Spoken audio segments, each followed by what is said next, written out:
আসসালামু আলাইকুম। দেশ বিদেশ টিভি থেকে হুসেন বলছি। আমার চ্যানেলে সবাইকে স্বাগত।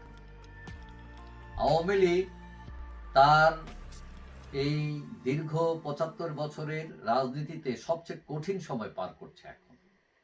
কিন্তু এই কঠিন সময়েও আশ্চর্যজনকভাবে সত্য যে তার দলের কর্মীরা এখনো আস্থাশীল তার দলের প্রতি। কথায় আছে না, বিপদে বন্ধুর পরিচয়। তো এখন আওয়ামী লীগের এই বিপদে, আওয়ামী লীগের এই কিয়ামতের যুগে আওয়ামী লীগের কর্মীরা দলছুট না হয়ে প্রমাণ করছেন দলের প্রতি তাদের আনুগত্য, আস্থা। এখন এই কোটি মানুষের সংগঠন হচ্ছে আওয়ামী লীগ। জেল, জুলুম, কারাগারে দাঁড়িয়েও তারা বলছে জয় বাংলা। এবং দলের নেতাদের উপর হত্যা, গুম, খুন, লুটপাট, মানবতা বিরোধী অপরাধের অভিযোগ থাকার পরও তারা দলের আদর্শে এখনো অনড়। প্রায় 7 মাসের উপর হয়ে গেল, কোথাও দেখা যায়নি যে 7 জন একযোগে কোনো দলে গিয়ে যোগদান করেছেন আওয়ামী লীগের কোনো পার্টিতে। বিএনপি যদিও বলছে তারা অন্য দল থেকে আর লোক নেবে না, কিন্তু বিএনপি ছাড়াও তো দেশে অনেক দল আছে। কোথাও কি আওয়ামী লীগ দলে দলে গিয়ে যোগদান করেছে? এখন আপনি বলতে পারেন যে আওয়ামী লীগ দলে দলে যোগদান করবে কি, তারা তো বেরোতেই পারে না, হ্যাঁ, তারা জেলে আছে, বিদেশে আছে। না, পরিস্থিতি এখন এতটা খারাপ না, মানে একদম সবাই এখন লুকিয়ে আছে তা না। আওয়ামী লীগের লোকজন এখন আত্মগোপন থেকে আস্তে আস্তে বেরোনো শুরু করেছে। হাট বাজারে দেখা যায়, সামাজিকতায় দেখা যায়, অনুষ্ঠান উৎসবেও দেখা যায়। এখন যাদের বিরুদ্ধে মামলা হয়েছে, অভিযোগ আছে, তারা ছাড়া মোটামুটি অনেকেই এখন প্রকাশ্যে আছে।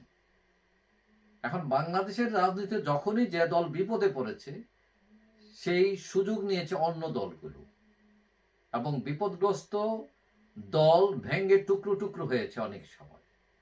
কিন্তু আওয়ামী লীগ এখনো এককভাবে দাঁড়িয়ে আছে। এতে কি প্রমাণিত হয়?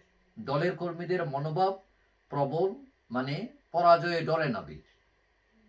তবে আগামীতে যে দল ভাঙবে না, কিংবা কিছু সুযোগ সন্ধান নিলেও অন্য দলে যাবে না, এটাও বলা যাবে না। তবে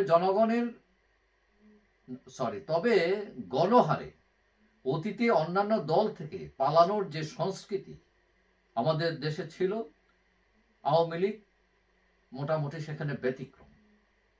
এবং আওয়ামী লীগ এই দীর্ঘ সময়, শেখ হাসিনা 40 বছর ক্ষমতায় আছেন, দলের দায়িত্বে আছেন, দল কিন্তু ভাঙেনি। সে অর্থে দল এখনো তার নেতৃত্বে অটুট। যদিও শেখ হাসিনার বিরুদ্ধে অনেক অভিযোগ, কিন্তু এখনো শেখ হাসিনা আওয়ামী লীগ আনপ্যারালাল লিডার। এখন দলের কর্মীদের মধ্যে ক্ষোভ আছে, অভিমান আছে, কিন্তু কেউ কেউ মনে করেন এটা সাময়িক, সময় হলে এগুলো হয়তো কেটে যাবে। তবে জোর করে ক্ষমতায় থাকার চেষ্টায় দল যে ক্ষতিগ্রস্ত হয়েছে, তা পোষাতে আওয়ামী লীগের দীর্ঘ সময় লাগবে। তবে আওয়ামী লীগ কখনোই মরবে না, এটার প্রাণ বড় শক্ত, কই মাছের প্রাণ, এবং সে হয়তো কচ্ছপের মতো দীর্ঘদিন বেঁচে থাকবে। আওয়ামী লীগ বাংলাদেশের রাজনীতিতে, বিশেষ করে মহান স্বাধীনতা যুদ্ধের নেতৃত্বের দানকারী দল আওয়ামী লীগ, কোটি মানুষের দল আওয়ামী লীগ। বিপদ হয়তো তার আছে, তবে সেটা উঠে দাঁড়াবে, সেটা আওয়ামী লীগ বিরোধীরা অনেকেই মনে করেন। যাই হোক, সবাই ভালো থাকবেন। আশা করি দেখা হবে অন্য কোনো ভিডিওতে, ইনশাআল্লাহ। আল্লাহ হাফেজ।